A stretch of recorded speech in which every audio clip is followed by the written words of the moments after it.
Shall we start? Let's Okay. do it. So hi everyone, I'm Deborah Mosley. I'm the events manager at MZN. Thank you very much for joining us today. So today's webinar, we're going to be talking about nonprofit financial planning in uncertain times. And our host is going to be Chris, who's the managing director at MZN. And yeah, the slides and the recording will be shared with you after the webinar. And if you have any questions, don't worry, we're going to get to all questions at the end of the webinar. Feel free to use the Q&A function. Feel free to leave any comments in the chat. And we're also going to give you the option to unmute and maybe make any comments and ask any questions towards the end. So thanks again for joining us, and over to you, Chris. Thank you. Sorry, that's a good start. Thank you very much, Deborah. Appreciate it. Good afternoon, everybody, and hello from Hamburg. As Deborah said, we're talking about financial planning today. And that's a bit of a sore subject in very uncertain times. And I'm trying to make a point that really it needn't be a massive head scratcher. This can be something that we can all do routinely in uncertain times and in better times. First things first, my name is Chris. I'm a chartered accountant, former finance director of a major INGO, and as Deborah said, I'm responsible for the mess that is MZN. As such, I'm pleased that I have the privilege of working with really fantastic NGOs all over the world, together with my colleagues all over the world. And financial management and financial planning is something that always sounds to many people like something that just accountants and finance people do. And yet it is such an important planning tool for the executive and for those who actually run organizations and programs. So I'm hoping that today I'm getting 4 points across, being sort of the top tips more pragmatically. How do we do it? What can we get done?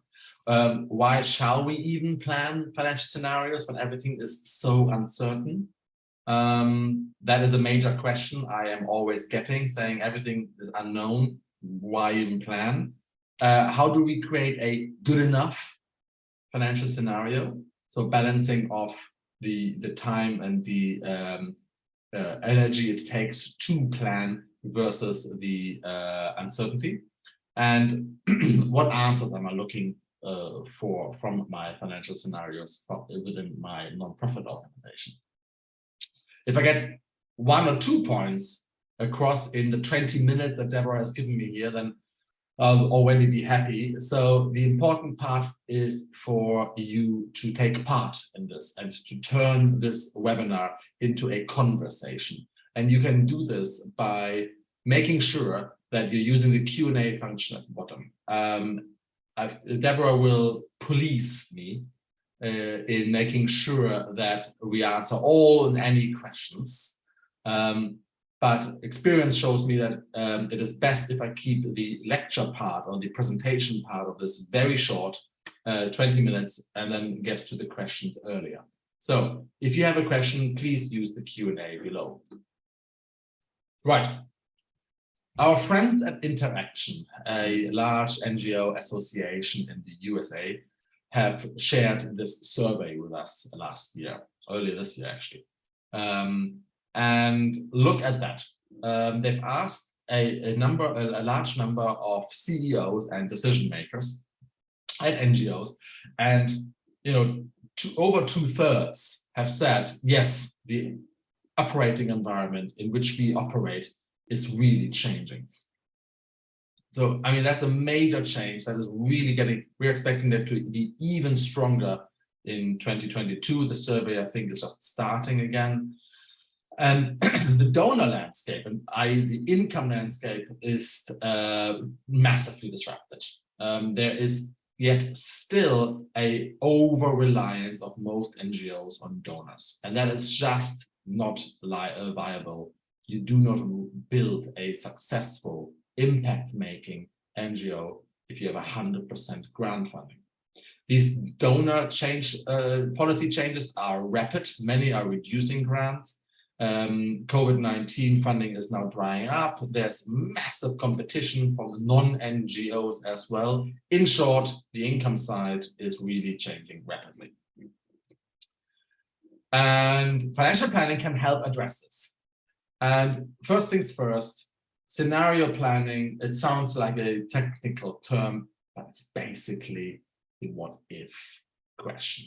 What if this happens? What impact will this have on my financial plans? If this income goes down or up, or if this expense goes down or up, what impact does that have? So it's a very simple principle involved in scenario planning that just every business owner, every household, frankly, do. So what if I'm getting a salary increase? What if I'm losing my job? What if this happens or that happens? Everybody is asking themselves. In some organizations, this what if question is just done on a piece of paper. In others, this is a whole spreadsheet. Whichever way you do it, it helps doing 4 things. Number 1, it helps you get on top of the numbers. So your actual budgets. So it's the first step to not just report the numbers, but actually identify trends and getting familiar with your own organization. Essential, sort of a hard look in the mirror. Number 2, by default, a scenario planning means that you will look at your own actual numbers. So your financial planning itself is often about prudence. You review your expenses. You keep a critical eye on it. You see, do we really need this? Is there anything we can reduce? Even before you get to the financial planning, the exercise in itself is usually paying for itself. Thirdly, if you're very good, you create and use a sort of weekly cash flow statement. Bear in mind that in uncertain times, cash is king. It's not about profit. It's not about the income we have next year. It's not about the grant that's been signed now that we get in 4 months' time or not. It's about right now, what cash do we have? And a healthy cash flow gives you freedom to act, freedom to invest, freedom to help those who desperately need it. I think a lot of leaders and a lot of finance people in our sector confuse income with cash. And that's a really bad mistake to make. And yes, once you've gotten the scenarios, you can actually plan for the what ifs. So if the what if happens, if the donor falls through, if the income doesn't come, you have an answer to that already, rather than receiving that call on a Friday night and feeling like you're completely caught unprepared. So that is certainly a good exercise to do. Here's why then. It therefore helps reduce the risk. It really supports decision-making. Decisions such as, shall we invest this time or this money in this proposal writing consultant? Shall we invest the time for this country planning trip? Shall we, a good financial scenario supports that decision-making quite a lot. It creates a baseline. So yes, there is a lot of uncertainty, but it gives a greater sense of certainty than without one. Saying, the worst case scenario, dear colleagues, dear partners, is this, and we are sort of prepared for this. And that gives a certain baseline for everything we do. And if nothing else, it just always helps.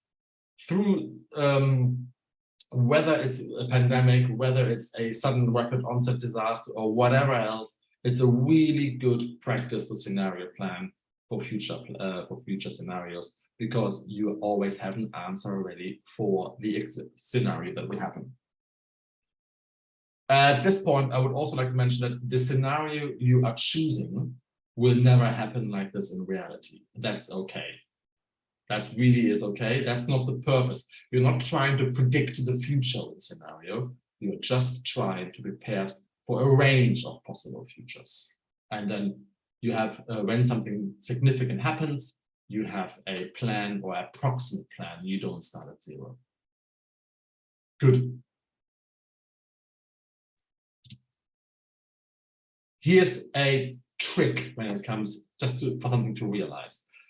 If you think about your own organization, you will probably find that income, here represented by the green arrow. Deborah, I'm not sure, does my mouse show in this as well? Yes, it does. Oh, good, perfect. Thank you very much for helping. So the green line, that is sort of a typical income. Income is quite variable, and it can rise and fall in quite short time. Expenses, however, tend to behave like a set of stairs. So you are operating at this level of expenses, then an employee leaves you and you're operating at this level of expenses, or you're hiring someone and then it goes up. You don't expenses, there are some variable expenses, but many are sort of stepped, meaning they are constant in the short term. Which means if you run a scenario, and let's assume that this little diagram here is, say, 1 year. And you say, hang on, look at that. We have 1 month here, 12-month here. We are going to lose money for 12 months, but because the earliest, when we decide to make, rent out our office or reduce our costs, this will only become cash flow efficient in the end of the year. And then there's a fall down.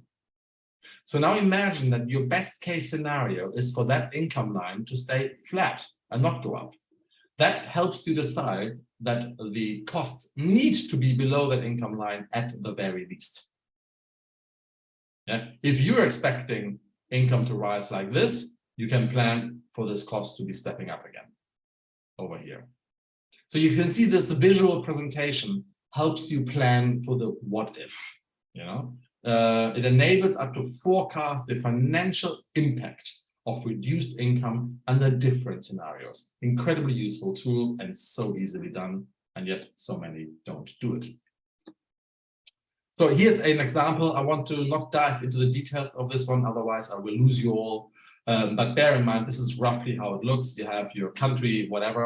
You have your budget, of which there's program spend and your internal recovery rate, so the unrestricted money. That's quite typical with a total budget of $8 million in this case. And then you have scenario 1, scenario 2, scenario 3. For example, oops, I'm sorry. There we go. Imagine that in scenario 3, you manage to, the program 1 manages to spend 4.7 only, and in program, in scenario 2, it managed to spend 300,000 euros more. That means the ICR goes up, which means the program spend goes up. And that has a reduction, that has an impact on the ICR, on the internal recovery rate. Anybody who's from finance will know that the donors usually pay a surcharge of unrestricted over the restricted funding. And the more you spend restricted funding, the more you have in ICR. Of course, there is a trade-off here. And in these scenarios, you can see them here. The program spend here is 7.7. Here is the ICR total. So the reduction is low, and here the reduction is quite high in unrestricted. So you can see in this very simple scenario, and Deborah, I think you will send out the slides as well, so you can calculate through the numbers.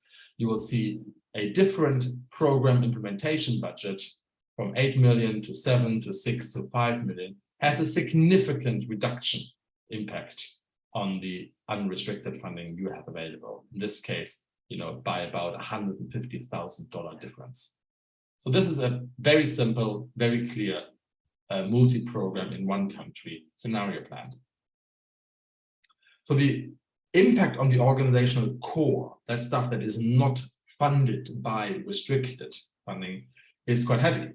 In the budget, we have a surplus of 300,000.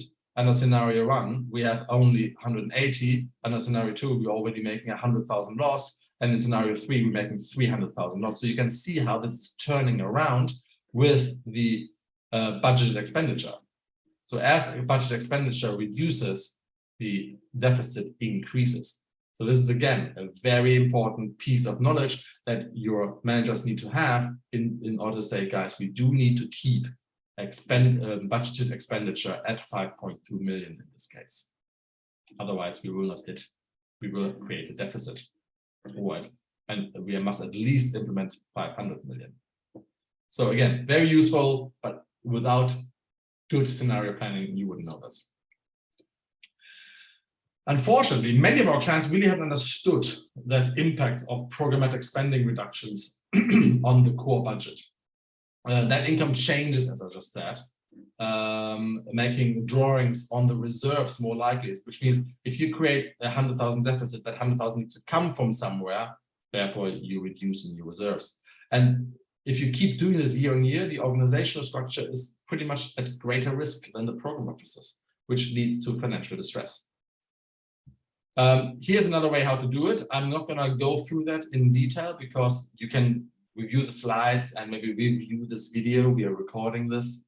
But basically, you send a template out to all the country offices. You focus on your income first. Then you put in your expenses. You work on scenarios by delaying or reducing the variable expenses, so fuel, gas, heating, electricity, internet costs, or whatever.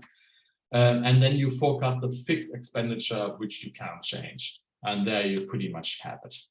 If you got a question on that, please feel free to reach out to one of our financial experts at MZN. They'll be more than happy to help you, I'm sure. Good. Visualization. Most people aren't financial experts. I know this is shocking.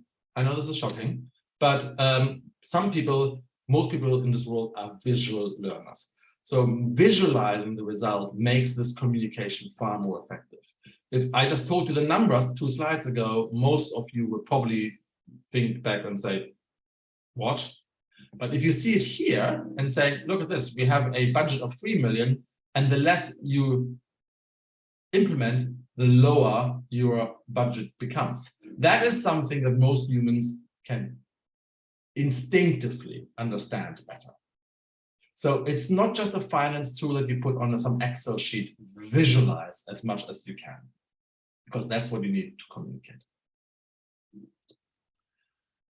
You can even use weather and bad weather, and we've actually used this in a client engagement. I know this sounds very simplistic, but it really gets the message across.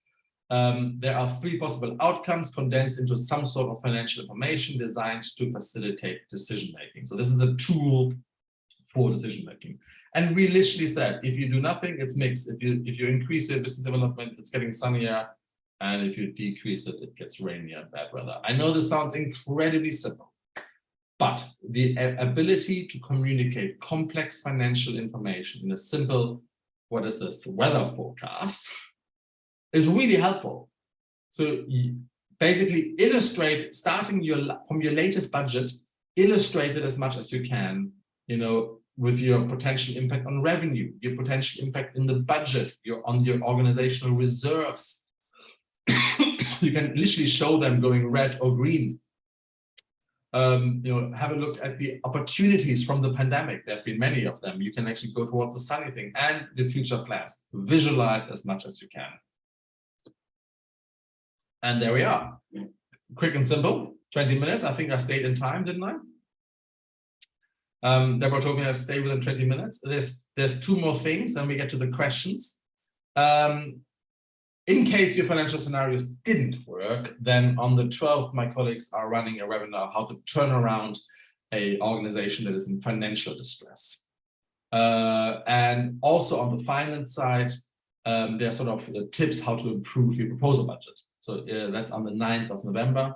And Deborah, I believe that there are many more webinars coming up as well. And they'll be on our newsletter, is that correct? Pardon? And they will be on our newsletter, is that correct? Yes, they will. Good, okay, excellent. So if you haven't already subscribed to the newsletter, then you will be informed by Deborah about these newsletters. There's also a very cool blog article, which is more on the management side of it, how to proactively manage conflict in a team. My colleague Caroline, I believe, wrote this, and that was very, very good. And obviously, you find all the other information on our website. Good. That's pretty much it in terms of a very brief 20 minutes on financial scenario planning. Let me stop my sharing and let's get to any questions if there are any.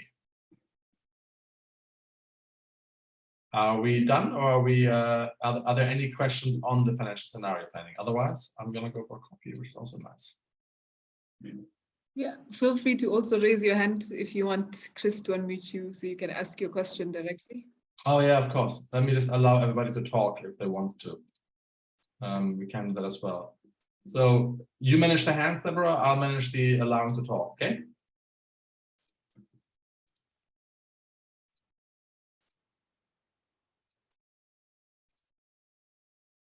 Deborah, will you manage who is talking first?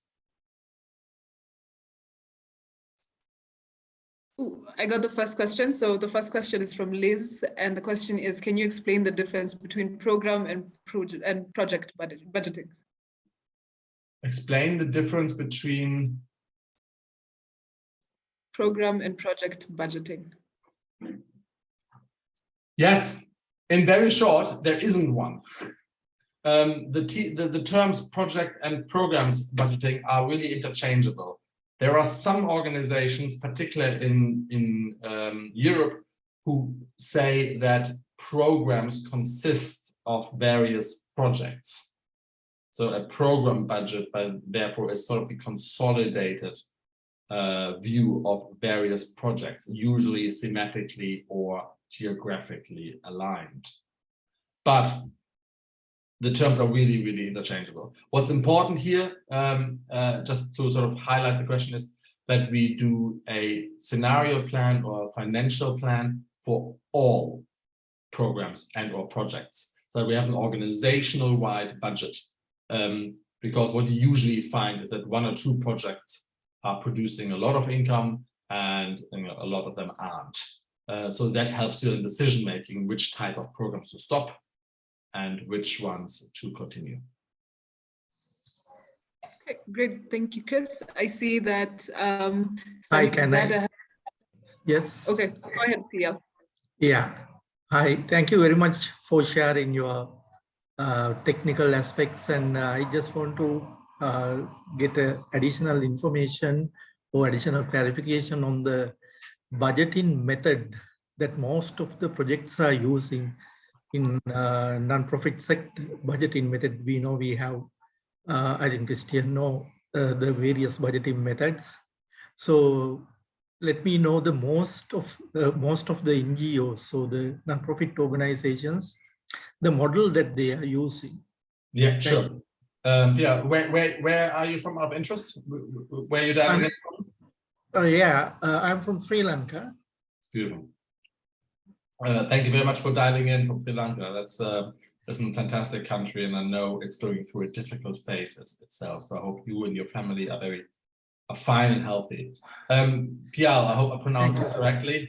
The dominant form of budgeting these days is activity-based budgeting, or ABB budgeting, which means we have a budget basically for every activity done under every program or project. There are other forms of budgeting: cost plus, fixed cost plus, variable budgeting. And frankly, the consensus amongst the finance community since the last 10-15 years is that activity-based costing, ABC, or activity-based budgeting is the best one there is. However, it is also the most labor-intensive, which probably is what makes it the best, because you actively budget and forecast for every activity. One thing I would like to say as well, Pierre, and you will have come across this if you are a finance professional, is that lots of people, when you ask them for an estimate of a budget, they will turn around and say, I don't know, and therefore don't give you any. There is a human impetus because they don't want to be wrong. And activity-based budgeting or activity-based costing forces people, not finance people, to actually put their best estimate out there. I think that's really important. It's okay to be wrong. It's a forecast, not a glass bowl or anything like this, but it's really important that a number is in there. Same thing for the income. We don't know exactly what income we're going to have, but I can give you my best estimate. Thank you, Christian. Thank you, and stay healthy, please. Okay, thank you. Sahib Zada, your hand is up. Would you like to unmute and ask your question?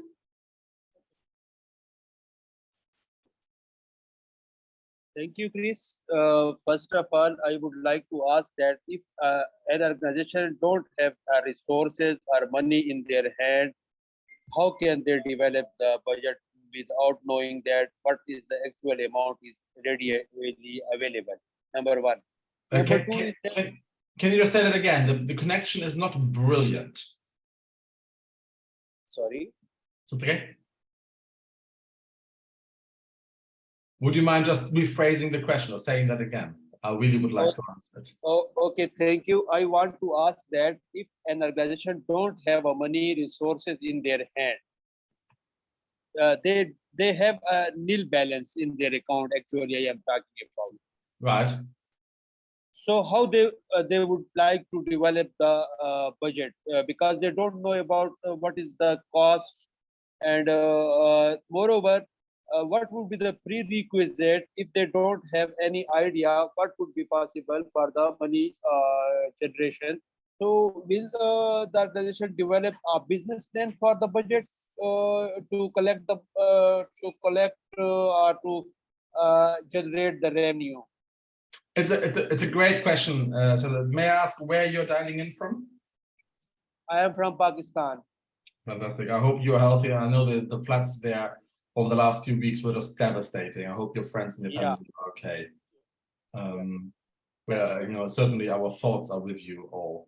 So look, on this, being a small or grassroots or being an organization without any financial means right now is particularly hard.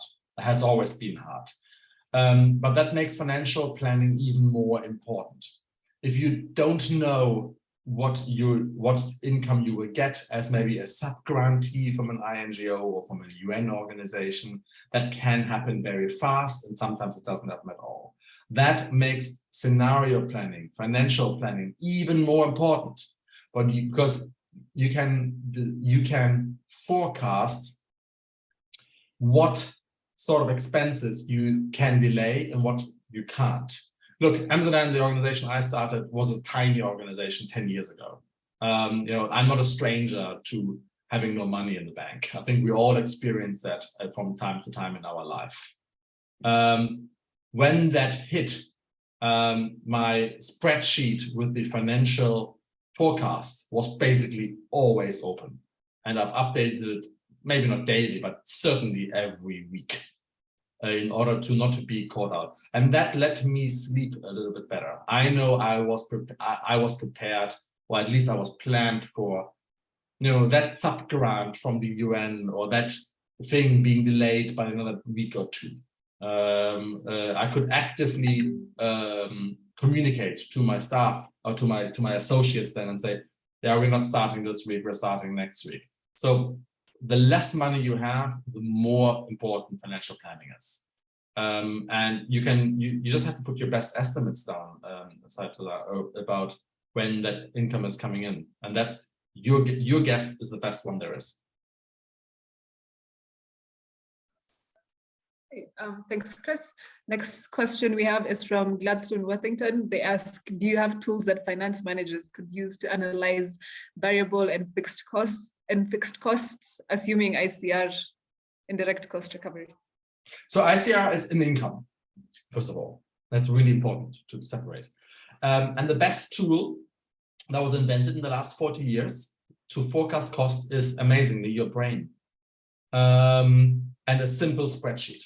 If you look online, there's a ton of budgeting and forecasting tools, but they're all rubbish. The best thing you can do is get a table out, put the numbers on top, as I just did, or horizontal, put the month on top, put the income first, expenses second, and a total figure at the bottom, and then play around with the numbers. If you have no income in October, zero it out and put it in November or in December or in January, whenever you think that grant or that funding comes in. And then you can see what this does to your bottom line. Maybe you can hire the people a little later. Maybe you can push the rent, something. Something to get the bottom line to zero or in a slightly positive figure from your reserves. And simple table, Google Tables, Microsoft Excel will suffice. Great, thanks, Chris. Next question we have is from Gadir Safi. I hope I got your name right. They ask, any ideas about facing the risk of lack of funds because of political perspectives? I'm talking here about donations from governments. Gosh, politics. Gadir, I would love to know where you're from, but you know, tying your fortunes to politics is always difficult. I mean, our friends in all over the world know a thing or two about that as well. No, I don't.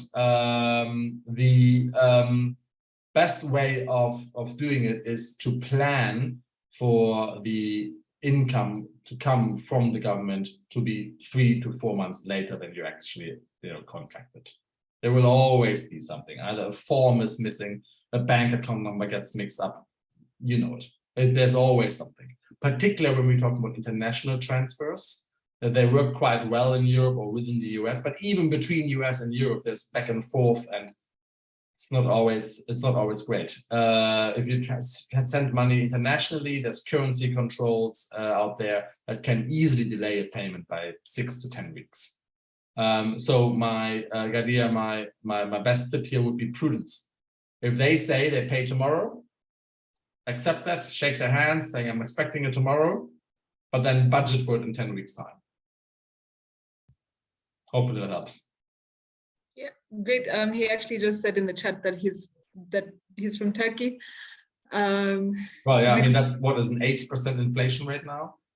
Gadia, I hope you're fine, but the inflation is just hitting any budget to smithereens. Okay, next question we have is from Huzairu Nyanzi. They ask, what's the best for a grassroots organization to get funding?